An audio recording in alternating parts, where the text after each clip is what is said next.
I'm a YouTuber. I run a channel called The Ugly Goblin. This is The Ugly Goblin. And I'll be talking about world building with you all today. I forgot there's a mic actually. That's probably better. So, in this talk, I'm going to try to cover as many different aspects of world building as I can, so you have a nice basis to bounce off of. So it means, though, obviously we're not going to go into depth into all the different elements because there is so much to world building. But hopefully you have enough to take away with you. And hello. And also at the end, we'll have some room for questions as well. So if there's anything you want me to elaborate on, or if you have any personal questions, we'll try to cover as many of them at the end of the talk. So out of curiosity as well, just so I know for myself too, how many of you would consider yourselves writers, or who is writing something, building a world right now? Oh, wow, nice, lovely. Congratulations. It's tough. Hope it goes well for you, and hopefully this helps. And also out of curiosity, how many people play Dungeons and Dragons or other tabletop role-playing games? Cool, very nice. Pretty nice bit, pretty large portion of you. Brilliant. So yes, this will also, I'll be able to cover like a lot of things that will work for both tabletop role-playing games and also writing. So there'll be something for everyone here. I'm not going to specify in one or the other, but it's nice to know, a rough ratio of what's going on here with all of you. I'll hop into the talk. So this is my own world. This is the world of Gostar that I've developed for over 10 years. But it's really tough. When you start world building, that's the toughest part, is where to start, where to begin. And, it's also quite intimidating. There's people like Matt Mercer and his world of Exandria and, Tolkien's Middle-earth. You feel like those people can point at any point on their maps and tell you everything about it, the population, what everyone's favorite activity is in that small little town on the map, or that small little dot. It's a lot, and it's tough to know how do you get to that point too. How do you get a massive sprawling map, all that kind of stuff. So we'll start with the baby steps to begin. So with my approach, a big thing that can happen with writing is burnout, or writer's block, or artist's block, or whatever you want to call it. You go right into the project, all this enthusiasm, and quite quickly you can burn out if you don't pace yourself right, if you don't know how to approach things right. So my best way to describe it, and my best advice, is kind of to describe it like painting a picture. If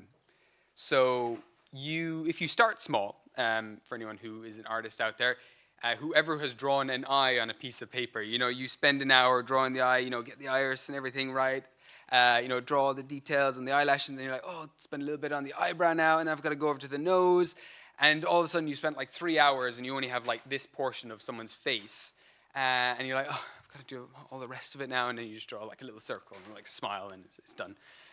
So that's one aspect when it comes to writing, is hyper-focusing on the small details. And what you can find is you start putting a lot of time and energy into those smaller details, and you burn out really quick. You're like, oh, I've got all this other stuff to do now, and I don't know if I can get there. So that's one way to get artist block. Another is doing the broad strokes. You paint the big pictures. You do up your big map. You place your mountains and your little towns and cities. You do all the macro stuff.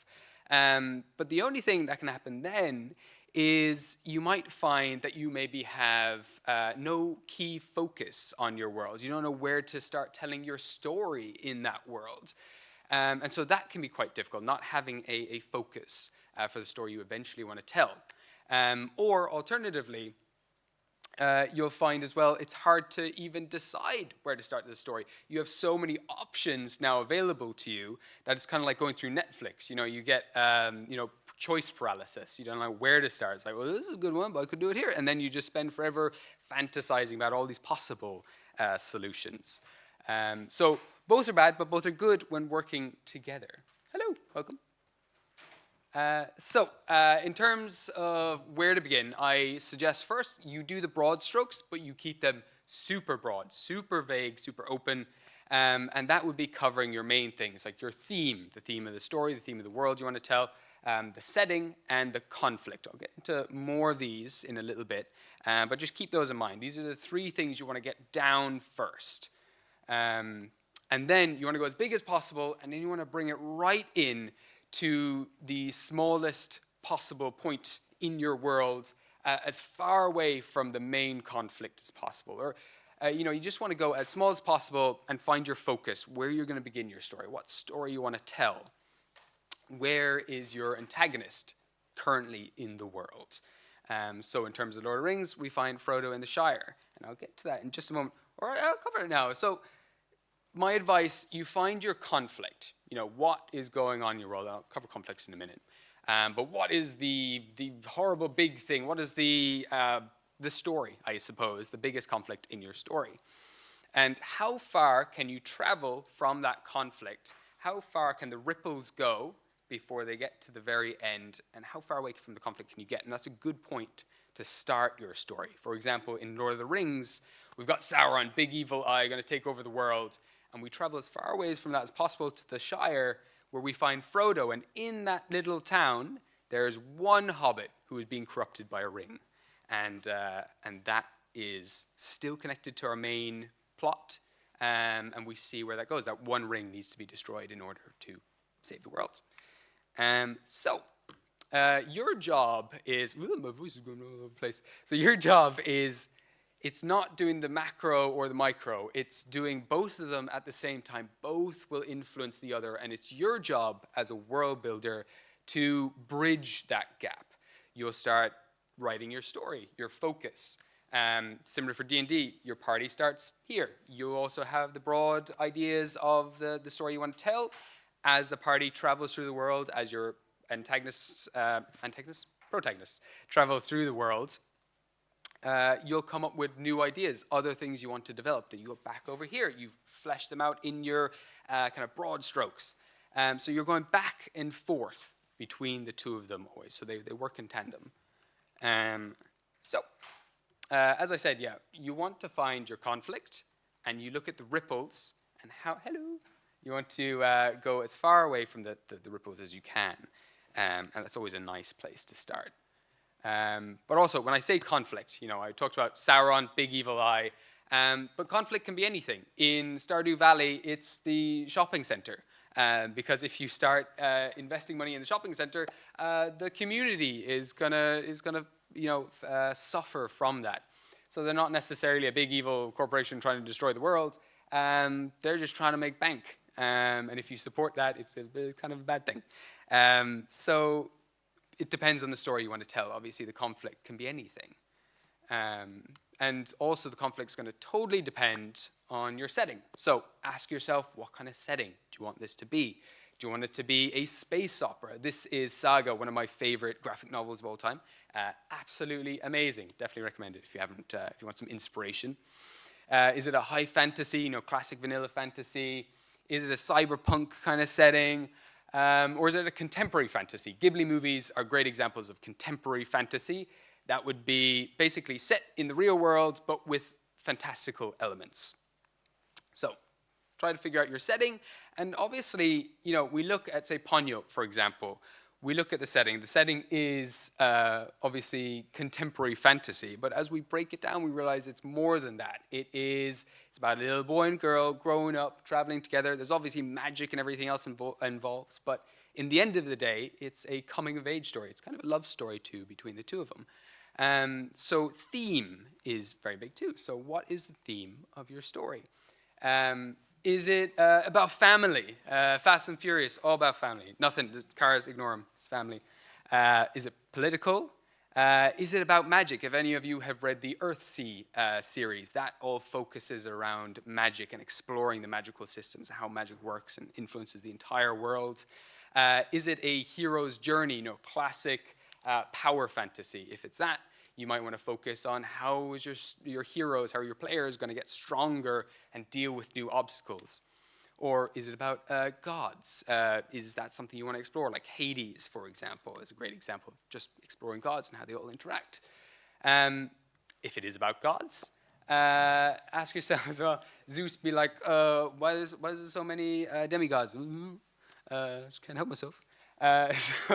So pantheons, you might find as well, if you're writing a fantasy story, You might think, I need gods and all this kind of stuff in my world. How do I go about that? For anyone who doesn't know, pantheons are big collections of gods in a mythology. So, you've got the Greek pantheon, you've got Zeus and Poseidon, you've got the Norse pantheon, you've got Thor, and you've got Odin and everything else. So that's a pantheon. And you might think or feel like you've got to have gods in your world. And if that's something that's on your mind, just ask yourself. So for D&D players, do any of your players worship a god? Have you got clerics? Have you got a paladin? Paladins, they're not always god worshippers, but is anyone in your party worshiping a god? Or similarly, if you're writing a story, is religion a focus in any of that? And if the answer is no, just don't do it. Just ignore it. It's like going back to that micro thing, the micromanaging. You can spend forever developing pantheons. It can take a lot of time, and if they're not even going to come up, if they're not even going to be relevant, I would just not do it and put all that time and energy into other aspects of your worlds and flesh it out. If they're never mentioned, bless you. Sorry. If they're never mentioned, they never really exist. So it doesn't. They could exist, and you can put them in later too when you know the world a bit better. And if you do want to put in gods, if you feel like maybe I want to put in some gods, maybe I have some players who worship gods or whatever. Maybe you want to. These are just a few tips to help you along.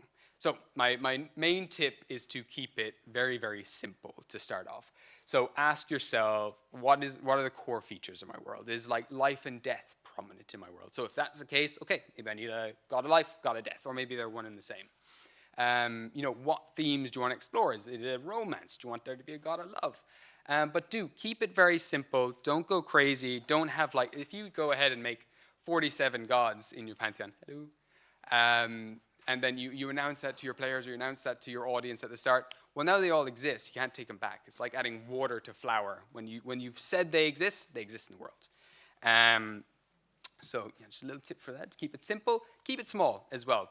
Don't make 47 gods right off the bat. It's a bad time. So again, like I've said, if they're never mentioned, they never exist. And you can always add them in later when you understand your story maybe a bit better, when your players have explored the world a bit better, maybe if they multi-class and I'm going to be a cleric now, you can start adding them in then, and adding them in naturally. Your world will develop more naturally that way. And also, biggest thing for gods is to keep them vague.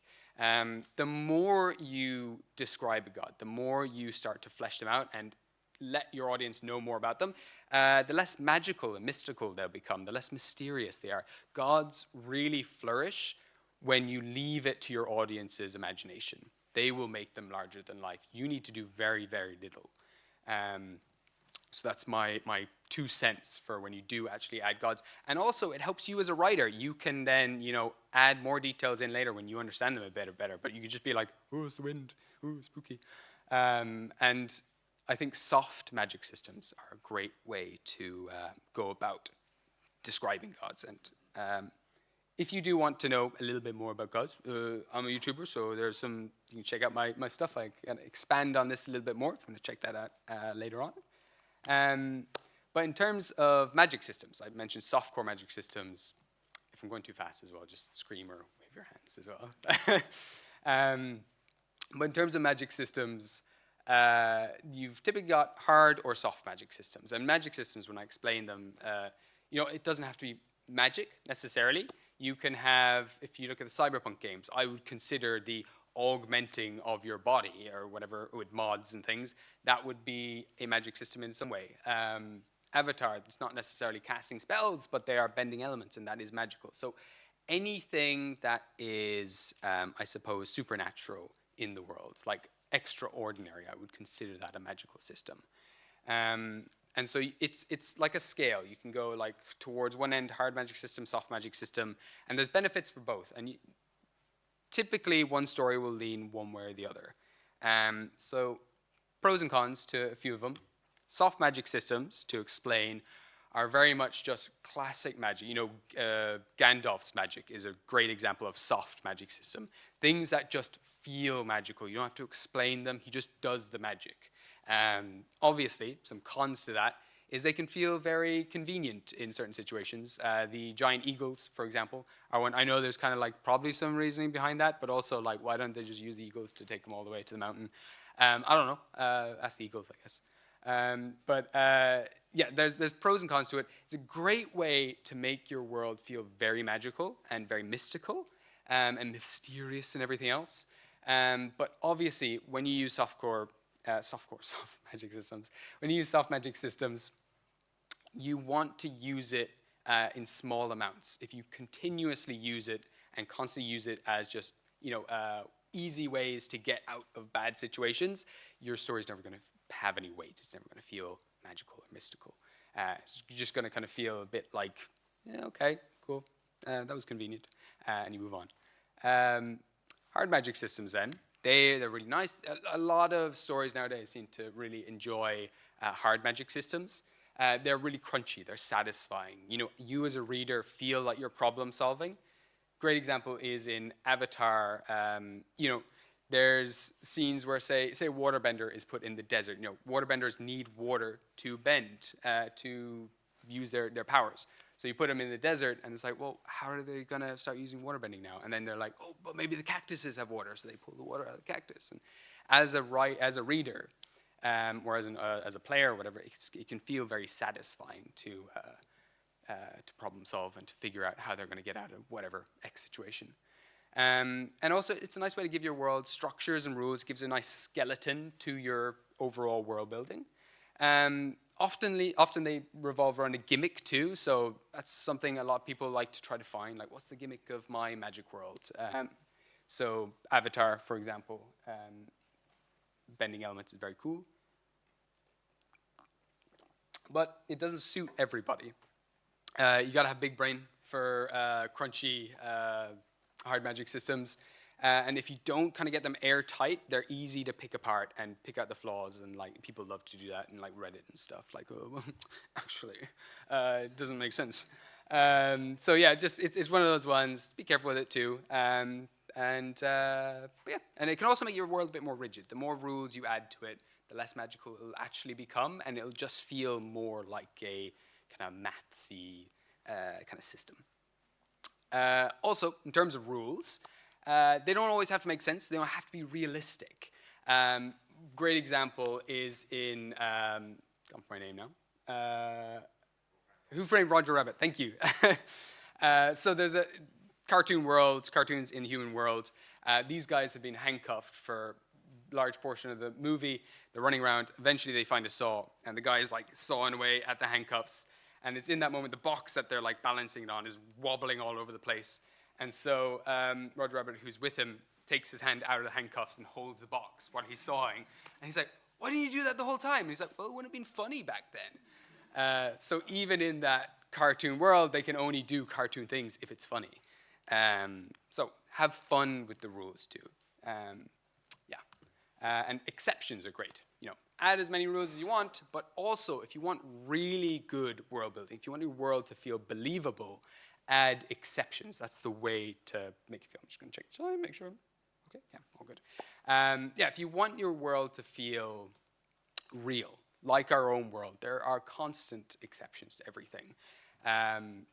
So adding these flaws to the rules that you make just makes it believable, and it can also build a lot of intrigue.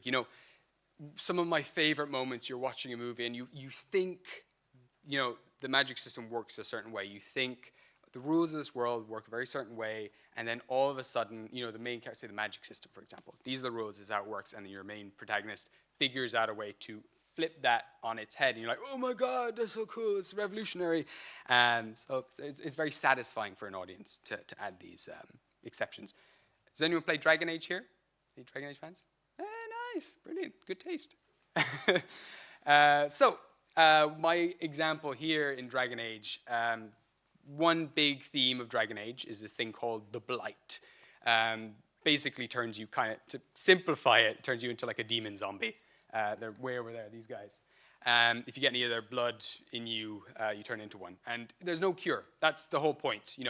If you become one of these guys, maybe someone will contradict me here, but if you get infected by the Blight, you're kind of screwed. That's it. But in the very first game, this is just a random guy with a side quest. His dog has the blight. His dog's going to die. And I'm going to go over there. See the flower over there? There's a really common flower. You see it all over the game. But there's also another flower that looks the exact same called Andraste's Grace. And this random guy in a camp or whatever, he knows that Andraste's Grace can cure his dog of the blight. This never comes up again. But there's this one dude who just knows how to cure the entire world and solve like all the main problems of the world. It's like, well, why doesn't anyone else know about this? But our world is similar. I'm sure there's just some random guy on an island somewhere who's invented the cure for like every illness in the world, but no one knows about him. So it's like, okay, cool. So that the things like this, they're very satisfying too. They may feel a bit silly to put in, but they do add nice layers to your story. These flaws and imperfections that are intentionally put in there really add a nice juice and meat to your story. Another example, people say there's no such thing as lonely mountains. Mountains form in ridges. They don't form individually on their own. So the lonely mountain in The Hobbit shouldn't technically exist. Doesn't make sense. But my brother actually was in Iceland recently. He went to Church Mountain, and it's a massive-ass mountain in the middle of nowhere. No other mountains around it. And it formed like when the glacier was passing over, this was like a much harder rock, so everything else was like carved away. So you can always explain things in your world too. And I would always go with what's cool. Just put in cool things. The audience can explain them too if you want. And obviously with these things you can rationalize them, but do be careful with rationalizing things, figuring out why this makes sense or whatever. Because the more you explain things, the less magical and wonderful your world will feel. So just be careful with it. You can always explain, obviously, and pull it out of your ass on the spot if you're ever asked. But I also think there's a beauty to not explaining everything. Another example, this guy makes no sense in How to Train Your Dragon. I was curious as well how heavy Meatlug was. Meatlug weighs 2.5 tons. He has tiny little wings. They're only like 18 feet. And not only that, he can also carry big-ass Vikings on their back. And they shouldn't be able to fly, but they can. And the design is amazing. So when you start rationalizing everything, you can lose a lot of magic. You can lose the cool, impactful moments in your world. If you try to figure out before putting it down on paper, it's like, well, this doesn't really make sense. If it's cool, put it down. That's why we read things. That's why we play D&D. We want to experience these epic moments. And bees, they can fly. Technically, I think they swim like through the air with their tiny wings. It's really cool. But anyway, I'm over-explaining. So always just go big or go home. That's my advice to you. That's my 2 cents. Great example is Dune. Has anyone watched Dune, the recent movies? Amazing. I'm blown away. Watched the original Dune movies recently. They're interesting too. I'm sure they're revolutionary for the time. It's cool to see, how far we've come. They're good in their own way. I won't bash them too much. Mm-hmm. What was that? Yeah, for sure. I don't know if anyone's seen they like hand individually painted like over the frames for the shields back then, like the kind of very cool, very impressive. Anyway, in terms of Dune, what works so well in Dune is they have grounded you in the world to begin, and then, because you're so grounded in the world, everything makes sense. They can do things like this and fill an entire cinema screen with this giant-ass worm. And when you see this giant-ass worm, you're like, oh my God, that's a giant-ass worm. You're not thinking, well, actually, that doesn't really make sense. If the world is full of these giant worms, wouldn't the ecosystem kind of just like be non-existent at this stage? And I think in the books they explain it all and everything else. But in that moment, you're not overthinking and trying to rationalize, well, why is that here? In the moment, you're like, oh my God, that's the coolest thing I've ever seen. So always go with the cool. idea, and then maybe rationalize it later if you feel like it. So if you can ground your world, if you make your world believable right from the beginning, you can do far more of these cool things and sweep your audiences off their feet. So build it up, build the foundations of the world, and then throw in the cool bombs, and then they're going to be more impactful. If you throw bomb after bomb after bomb, it's going to be like, okay, and it all becomes a bit monotonous and the same. But if you keep it grounded, keep it realistic enough, you can add the cool, fantastical things for more impact. But to ground your world, you're going to need a world to add these things into. So I can talk about just a few little tips about building a physical map as well. So this is my world of Gostar, and I spent about 10 years, developing this. And it's a never-ending journey as well, developing worlds and everything else. But to start, some simple geography tips are, for example, rivers. They move typically from high to low points. They always take the path of least resistance. They often go from mountains to seas, and they don't often split. You're drawing maps, and so many people, split rivers. Do that. Split rivers is cool. You don't have to pay attention to any of this as well, especially if it's a magical world. Do what you like. But these are just a few kind of little tips. And they don't typically go coast to coast. That's usually just an island. That's rivers. In terms of mountains, typically, there's no lonely mountains. But again, I've contradicted that. So, take what you want here. Rain shadowing's a thing. Typically, one half of the mountain will be very lush from all the rain. The other will be very dry and barren. And they form along tectonic plates as well. So if you want to draw tectonic plates beforehand and then draw your mountains along where they meet, do that. Or just draw the mountains, add the tectonic plates in later. That's cool too. Can anyone describe, does anyone know where this map is from? Yeah, you can shout it out. Yeah, go, yep. Middle Earth is amazing. It's iconic. But it might be difficult at first just to recognize it because there's no, place names. There's not all the beautiful names all over it. No, it isn't. How did you know? What? No, it's not actually Middle Earth. It's actually it's the sequel of Lord of the Rings.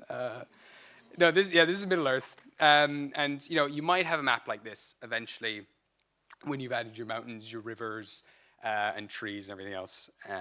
Trees, I don't know. Maybe you can add trees. But you might have something like this. And eventually you're going to start putting in your places, your towns and cities. But again, it might be tough to figure out where to put them. So going through a little bit of history, where in the ancient era, where would you typically set up a town? I don't know if anyone's played Civilization. You've got those markers like, this has got fresh water here, this has got mountains and all that stuff. So yeah, fresh water, big one. You need water for life, so that's a very important one. So if there's fresh water, that's a great place to go. Large, open, flat areas are also important. That allows cities to really grow and expand. Bye. And then also religious areas can be very important. Places of worship, that could be a big enough reason to establish a whole city. A good comparison here for our own world is Japan. Kyoto used to be the capital of Japan, primarily for religious reasons. Later on, as time went by, Tokyo became the capital because it had so much more flat land to expand into. So that's another thing. Capitals might change over time based on different things, different importances or whatever. And then later on, eventually, once you've established your kind of hometowns, your big cities, trade and everything else becomes very popular in the industrial area, like materials, rare materials and resources.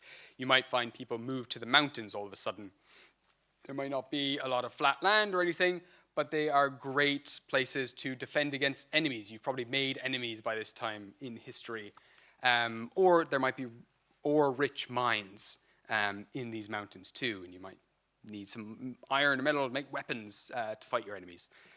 Alternatively, you might find people move really far north into these wintry terrains because the rivers are filled with gold. So it's a good one to keep in mind, like, okay, why do I want to set up a town here? What do the people need? If they need ores, maybe I should put a town in the mountains. Loads of things to consider there. So we'll move on. Once you eventually find a place, you've placed dots around your map, name them whatever, you might start to think, okay, now that I have a town and city, how do I develop it? How do I flesh it out? Who lives there? What do they like doing? What's their pastimes and hobbies and everything else? And pause for dramatic effect. This is my solution for that. For any aspect of your world that you want to establish and flesh out, this is how I do it anyway. It's not the best way, maybe, but it works for me. And I call it the Creative World Building Question Engine.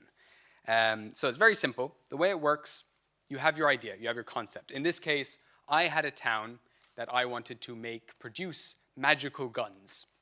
That was it. It's going to be called Jarlheim. I wanted a place that made magical guns. So you take your idea, and then you bombard it with as many questions as you can. The who, what, when, why, how, all of those. And then with those questions, you answer them with as many as creative as you can be. Give as many creative answers as you can for those questions. Then you bombard those answers with more questions, and on it goes. And eventually, you have something like this. So I wanted magic guns. So I asked myself, how are they made? Who makes them? Where do they make them? Where's the actual place they make the guns? And who uses them? So starting off, I was like, okay, how are they made? What really helped me out here was Dr. Stone. I learned how to make gunpowder on Dr. Stone. So the core ingredients for gunpowder, for anyone who wants to know, please don't use this. Sulfur is a big one. Charcoal and saltpeter. Saltpeter is basically like cave poop, or so I understand. In terms of sulfur, I was like, okay, what's a good source of sulfur? Hot springs. So, okay, this town now has hot springs. Maybe it's a great tourist destination. So where are hot springs typically? All the way over here, you can see, mountains are a good place to find hot springs. So, okay, this is all set in the mountains, which is perfect because I need iron as well. I need mines to get the ore to make the guns, all that kind of stuff. Charcoal, I needed lots of woodlands around so they can chop down the beautiful trees and turn them into charcoal and then turn those into guns and kill people. So I was looking at all this, and I asked myself as well during this process, okay, I want magical guns. What part of the guns are going to be magical? And so I was like, okay, it could be how they're made. Maybe there's runes and stuff put on the guns. And then I thought, well, what if one of these ingredients was magical? What if the gunpowder itself was magical? So I was like, what about magic poo? Magic cave poo. And so I came up with these snails. Actually, I didn't come up with these snails. That's a lie. If anyone knows Jess Jackdaw, amazing artist on YouTube, they created this little snail called a smollusk for D&D. And they're these little snails that release this explosive poo, but it has these healing properties. So I was like, oh, that's so cool. Now the guns can also heal people. So you can shoot people and like, haha, you're healed. Very Overwatchy vibes. And then I looked at, predators for these snails, and these mines have been infected by all these giant remoras that eat the snails. And now if you go in there, people who use guns can't go in the caves, because if they go shooting guns in the caves to kill the remoras, the whole cave's going to explode. So that was for a D&D party. They had to go in. They couldn't use fireball. It was great for me as a DM personally. They loved fireball, blasting people, exploding them. I can come back to this if you like, or I can keep expanding on it. But basically, I started asking myself, who lives here? What's the history of the people? I came up with these blood elves, very much inspired from World of Warcraft. This whole concept came from a character from World of Warcraft who had a gun and was a blood elf. And I was like, cool, I want to make the history of this person. And also, little tip there for DMs, don't be afraid to admit where your inspiration comes from. Don't be afraid to hide it. Often if you're like, oh, this is very much like a Skyrim vibe I'm going for here, people can be like, oh, okay, I can see it now. I can picture it now. It helps your players, picture things a bit better. I'll come back to this in a little bit, but because, there's a lot I can go, it's a whole rabbit hole. But eventually, you keep expanding, you keep expanding, you keep expanding eventually, you need to then step away and then move on to another part of your world. In this case, I was like, okay, where do these guns go? Maybe there's a war happening somewhere. Okay, I'm going to hop over to this part of the world and explore that war that's going on. There's all these demons and stuff coming into the world. Eventually, I had my town. This is Jarlheim on the map. Put it in the mountains in a place called Jotunheim. It's a very mountainous, snowy region of the world. And that is where all these blood elves, and we have these kind of kitsune people walking around in the snow and mountains and the hot springs.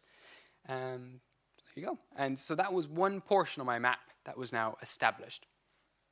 And what you'll find is, for writers, it might be nice to just look at all these places, jump around your world, and what you'll find, it's like dropping lemon juice on invisible ink. Your world already exists, but as you explore each individual part and reveal parts of it, you start to understand it a bit better, and eventually it will build naturally. It will start to form. You'll have these individual jigsaw pieces, and then you can fill in the spaces in between.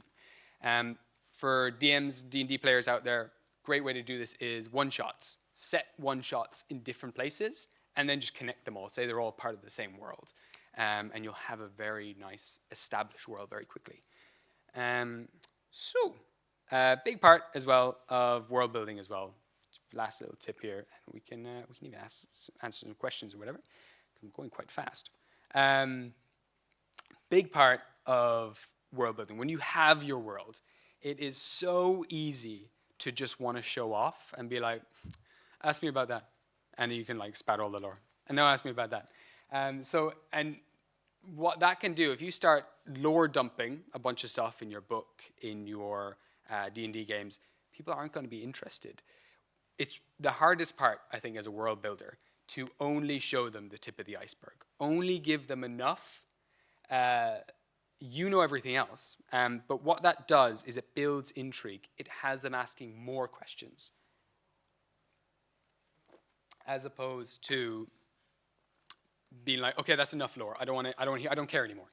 You don't want that. You want them to keep coming back. It's like having a little carrot on a stick and like kind of bringing them a little closer to where you want them to go. So the big part, of world building is not revealing everything. Dune is great. The newer Dune is very good for that. If you compare the two Dunes side by side, old Dune tells you everything, and you're like, okay, cool, that's how that works. It's not really relevant. New Dune doesn't really tell you anything, but you know there's all this great world building going on behind the scenes. It's a really good example of excellent world building and lore dumping. Another great way to entice people, to give people information and things about your world are lies and rumors as well. Give people false information, mix it up with the true information, and now people don't know what to think. It's like adding those flaws to your world. It's very, very important. But eventually you'll have massive, massive worlds and have a load of these somewhere on a wall with your red strings and everything that you can go back to. I went way too fast there. Does anyone have any questions? Would you like to do you like to ask any questions about anything about world building? Yes. Hello. Yeah. So about the iceberg. Yeah. Do you have any tips or opinions about I always find it as a game master that it's easy to It's also easy to dive too far into the details and continue doing the world building that you're never going to actually show to the players. That's it's a lot of work for maybe not for nothing, but it's if the players aren't going to see it, then it doesn't exist. Yeah, it's the.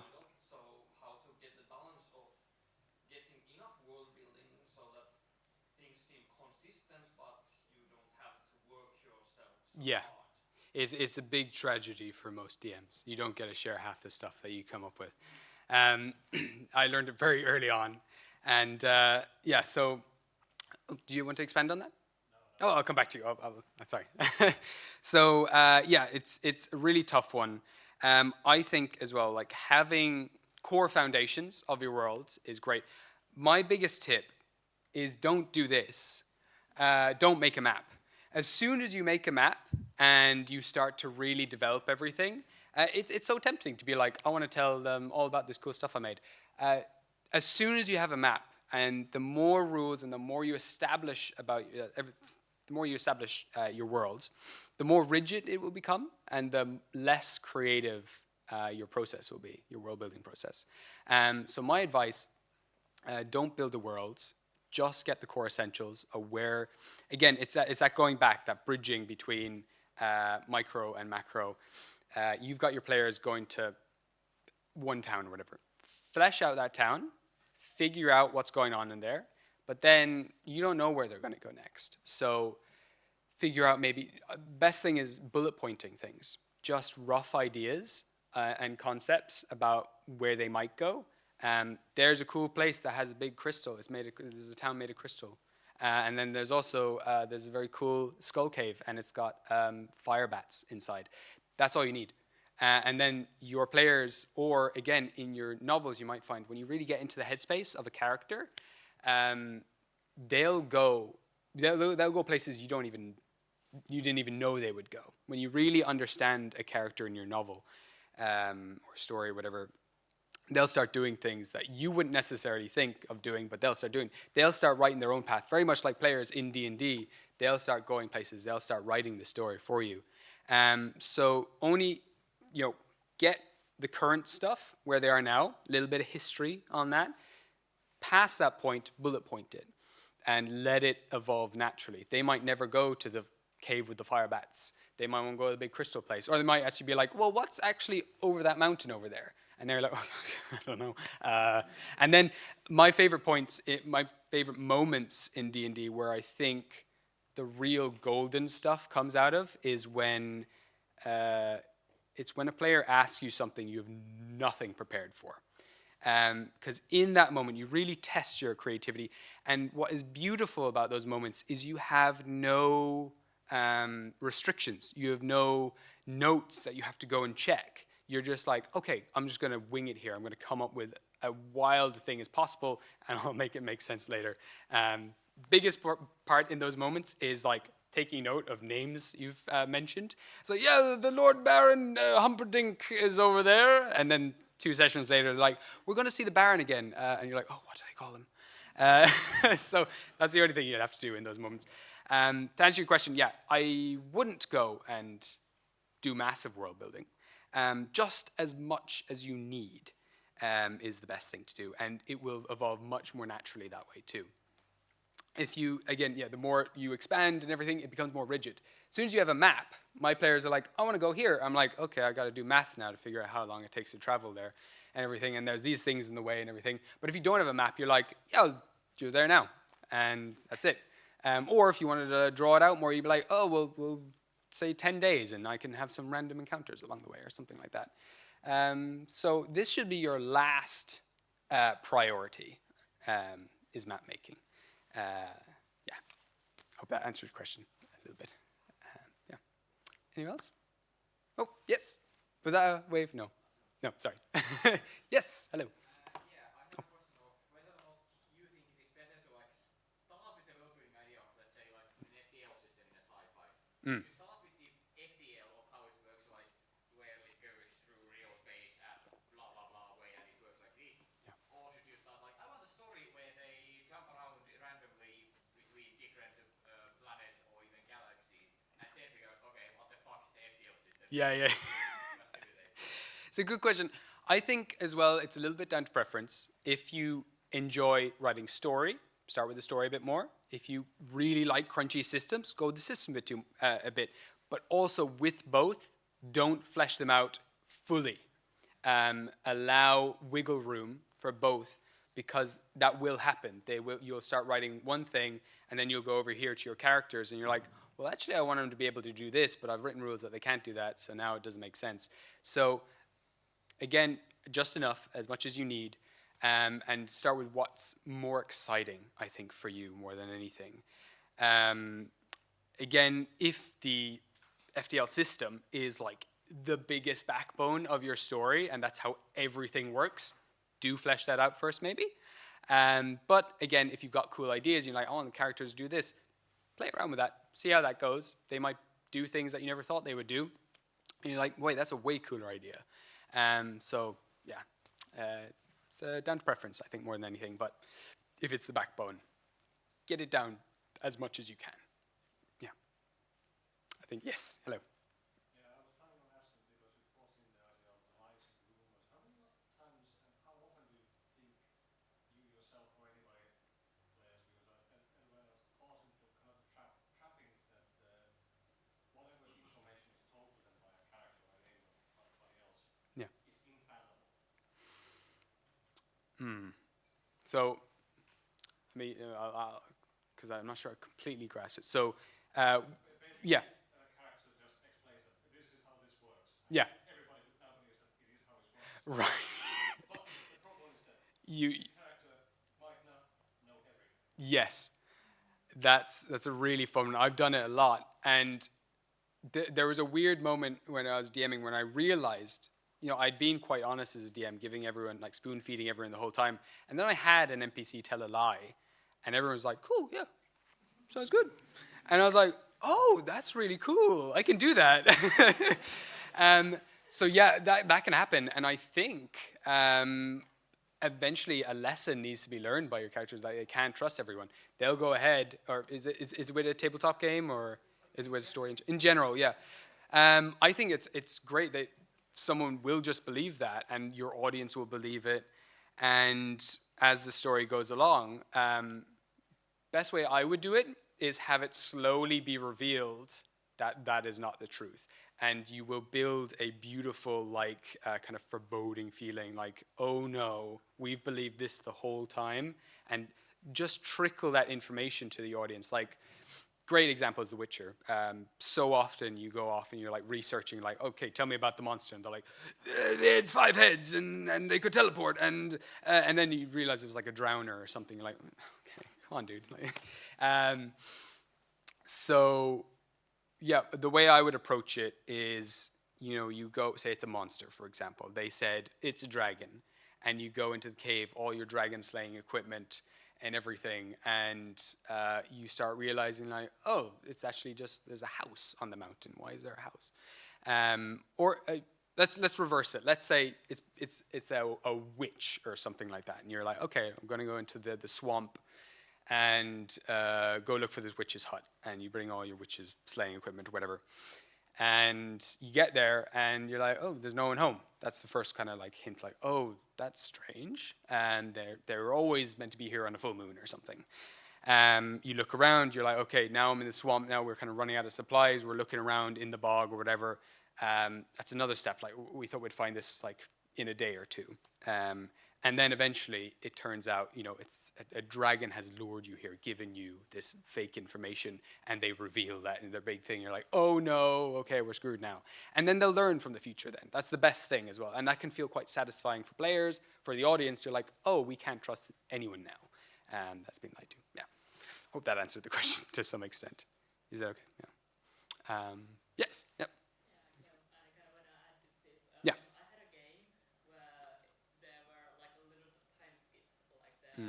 One party of people came into the past, Yeah. and one of the people in my table were from the past. So they're like differences on how the time works, or how the world works. It's completely different. Yeah. The first party didn't even realize in like half a year that they have traveled in time. The other character is completely speaking from that time only. So Right. all the things were like contradicting each other. I didn't tell the players. So they were, most of the time they were really confused what I was speaking. Is it true or not? Yeah. And they were like throwing a lot of inside checks and didn't really realize what was going on Yeah. for like a half a year or so in like weekly. Yeah, I think best thing to that sounds really fun, and also I don't envy you for working with time travel and stuff. That can be fun. But a big thing with that is like 2 things. If people are having fun, or if it's a story that you're writing and you think it's fun and it is entertaining, keep going with it. If it's getting to the point where it's like, this is making no sense, it's becoming gibberish or whatever, or people are not having fun, they're not really sure where to go with things, just throw them a bone. It's a really big one. That it's a really essential tip you need to learn. For you as the world builder, you know everything. So something that might seem very obvious might not be obvious at all because they don't have all the cards that you have. So you've got to really simplify things to the point where you think it's too silly, like too obvious. Even then, they might not even get it. So if that's happening, if it's going down the negative route, there's nothing wrong with just giving them a bit of stuff to work with, or even just straight up telling them like, they could make a roll, like an intelligence check there, and be like, see if they can piece it together. And if they do, you're like, yeah, that doesn't make any sense. That there's some weird time thingy. They can make an Arcana check. Maybe they smell like another time or something like that. Give them something to work with, because if you're going around in circles and it gets boring, then you want to prioritize fun more than anything too. But it sounds like it was fun. Yeah, cool. Yes. Yeah, so I guess my question is that how do you manage to restrain yourself to the topics which are relevant to the players? Because I like think about this myself, and I feel like that if there would be some kind of interesting how do these mountains form, and I want to know myself, but Yeah. it's on the other side of the world, and it's no matter to the players. So I guess how do you handle that kind of situation where you feel inspired by something that's not really relevant for the players? It's a great one. Because so often I will watch, I'm trying to think of an example here now. Let's say I watched, cyberpunk animation. I'm like, damn, all these mods and stuff are super cool. I want to add this to my game, but we're playing a fantasy setting and it doesn't make any sense. Two things you can do. Just add it in, have them approach it, move that mountain that's all the way on the other side of the world, a 2-day journey all of a sudden. They don't know that mountain's over there. You're the only one who knows that mountain's over there. So if you want to put the cool thing in, just do it. Just put the cool thing in, and you should be able to make it work. It's a big thing as well. The more you world build, the more rigid it will become. And you'll get to these moments where you have a cool thing. A good example is I run many, many games in this world of Gostar, and each group that I play with is a part of like an alternate timeline, different realities. So I can do different things with the story. Thank you so much. And so at one stage, we had a lot of games where players are missing. So I wanted to mash them all together. And I was like, how do I make that work? How do I make the time travel, timey-wimey stuff work or whatever, and just have them go in these one-shots?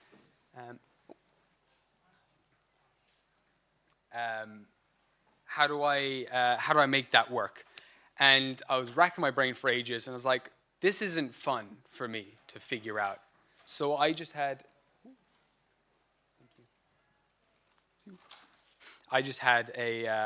an old wizard show up in a Mandalorian and just be like, he went to everyone in wherever point in the world they were in, like, hey, do you want to go to a Space Wizard game? Come on, hop in. We're going to go play cards or something in space. And that's all I did. And they were like, this is great. Hell yeah, I'm in. Like, who wouldn't say no to that? So if you're in the point, if you're really inspired by something, really want to put it in, but you're not sure how to put it in, just do it anyway. That's my advice. Because in the end of the day, people are there to be entertained. And if it's fun, then put it in. You can make it make sense later if you want. But yeah, if you want to, holding yourself back from expanding and stuff, if you're really inspired in that moment, just do it. And if you want to add it in, you can. If you want to save it for later, that's cool too. But the biggest thing I've learned as a DM, as a storyteller, put the cool things in as soon as you can. There's no point in waiting. Yeah, no problem. Yes, hello. I would like to comment about basically the hard matching system. Yes. Yeah. Many stories which I read by there is a hard matching system. Yeah. One thing that kind of started annoying me is that the characters in the story somehow basically know absolutely everything about how the magic system works. Like the real world science we have here. Yeah. We know about electricity now, and we have cell phones, everything like that. Yeah. If we go back to medieval ages or ancient world, they didn't have that technology. Yeah. Lots of nature haven't changed any at all. Yeah. They have the basic elements we have today. Yeah. But they didn't have technology or understanding how to use it. So I think that if you want to make a role-play game or own story, I think it would be good if you want a hard magic system, add some mysteries there. Absolutely. Characters in the story don't know how things work.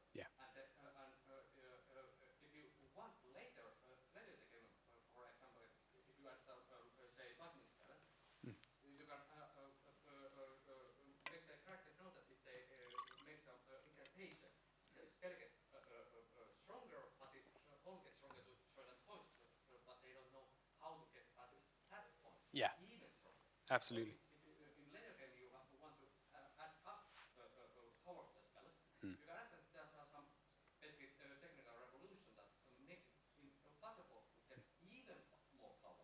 Yeah, you should be down here. That's great. That's really good. Yeah, really good stuff. Like, as soon as you explain everything, there's nothing to explore. There's nothing fun. That's the fun part, I think, about hard magic systems, is exploring them and learning them, which is always a good advice to put a clueless individual as your main protagonist in a story with a hard magic system, so they learn as the audience learns. It's a classic kind of to go to.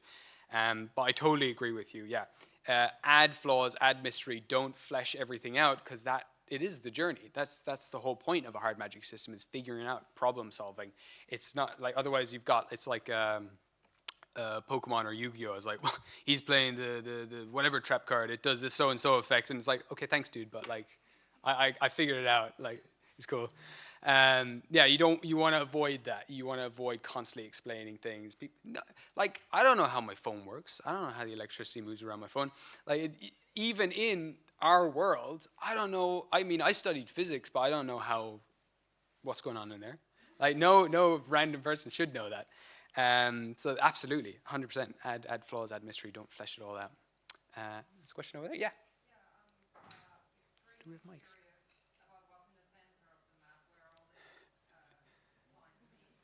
That's a really good point. So I like that. Let me lore dump. So yeah, with this world, I wanted an unusual shaped planet. I didn't want a sphere. So my friends called this the ball sack world. I called it a teardrop world because I thought that was much more elegant. And the idea with this world is it is a world dripping from the elemental chaos. So you've got all the elemental chaos up here, and it kind of slowly expands and gets wider at the bottom. So the further you travel from the elemental chaos, the more the world kind of cools and becomes more grounded and realistic. So when you flatten down a ball sack or teardrop, whatever you want to call it, you get this nice star shape. So the points are the furthest points. They're the ones closest to the chaos. So actually, really disappointingly, right in the center is actually just super neutral territory. It's just a big grassy plain. So it's really boring. In the future of Gostar, though, that I'm expanding for like this second campaign that I'm doing, there is this hub, this kind of, it's this union of all the different realms. And it's just a massive asteroid where they've like moved from one part of the world, which is currently like a big merchant guild of sorts. Big asteroid fell down, they mined this ore. Very like Black Panther with vibranium. The whole place is built on this asteroid. That asteroid is now here, has been moved. It is now floating above everything. It's like a big citadel of sorts in the future. Not yet. Spoilers for any of my players over here. Yeah, kind of a boring answer, but yeah. Oh, pleasure. Anyone else got any questions? Yes, hello. About world building for role-playing games, Yeah. it's a common advice that you don't want to design anything you're not gonna, or you design only the thing you're gonna use next or the next few sessions or something. Yeah. But how do you know like what that is, when to stop? For example, you mentioned the gods. If your players have or clerics or whatever, you want to design the gods. For example, let's say there's an NPC that is somehow connected to the gods, and you want them to say something like relevant to their background. Yeah. So then you could just like design the gods because of that, because you want to have them be the most like believable version of that NPC you want it to be. Yeah. So When to stop like. oh, when to stop like lore dumping with the NPC or no? When to stop like.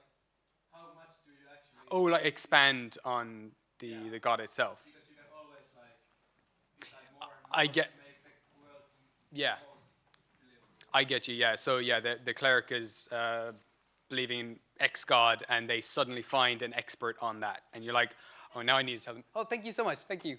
Brilliant. Yeah, we'll make this the last question, I suppose. One thing you could avoid ever putting an expert in. Like you mentioned as well, no one is a true expert. Have them put in fake things too. Just make up stuff that doesn't actually make sense. That seems obviously fake, that they're just like assuming. In terms of fleshing stuff out as well. Again, try to figure out if you know your players and what they want, that's always a good indicator. So say they're following this god because they want to bring back to life a family member or something like that. Have them just give information you know that character will want, rather than any unnecessary stuff. And again, leave a bit of mystery. And I would say, again, mix in the very good stuff with some kind of fake information. But in terms of expanding and knowing how far to go, again, just do what you need. But if you're having fun with it and it's making fun and world building question engines going on and on and on, go with the momentum with what you have. But if you only have the bare bones, then that's cool too. Just fill it with fake stuff for now, and then they can figure out the rest of the stuff later. That's maybe my advice. It's hard when you're on the spot as well to come up with stuff too if you haven't got it prepared. But if that's the case and you don't have anything prepared, don't put an expert in the world yet. Or make them hard to get. Put a side quest in the way while you go and figure out that stuff so you have it for next time. Yeah. Okay, I guess because it is already, it's bang on the money, bang on 3. So thank you so much for going. Yeah, thanks so much.